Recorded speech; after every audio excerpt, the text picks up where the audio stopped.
Кутмандуу күнүңүздөр менен. Урматтуу биздин каналдын катталуучулары. Көпчүлүктөн суроо болду, ушу этти кандай кылып ыштайсыз деп.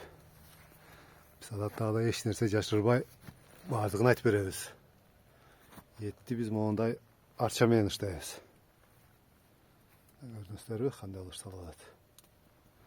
Арчага ышталган эттин даамы өзгөчө ширин болот, туугандар. Бул жерде койдун, тайдын, топоз, кунаажынын эттери ышталат. Сүрсүгөн ышталган этти жесеңиздер, кыштын кычыраган күнүндө эч кандай сасык тумоо, суукка, көк жөтөлгө алдырбай күпүрлөп чыгасыздар. Туугандар, илгери ата бабаларыбыз боз ийде кыштап жүргөн кездеринде ушундай сүрсүгөн эт жешкен. Ошон үчүн ушундай суукка туруштук беришкен. Ал убакта муздаткыч деген жок.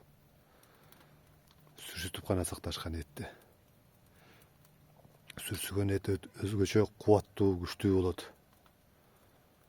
Ошол ата бабанын жөрөлгөсүн жолдоп, ушинтип эт сүрсүтүп кызмат кылып атабыз.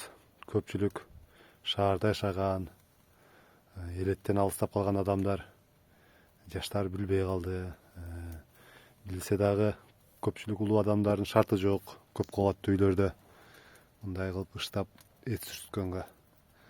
Андыктан ошолорго кызмат кылып, ушундай иш кылып атабыз, туугандар. Дарегүз Сокулгайлы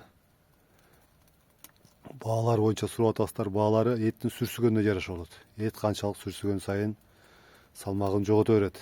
30-40%га чейин салмагын жоготот. Салмагын жоготкон сайын эттин баасы өзө берет.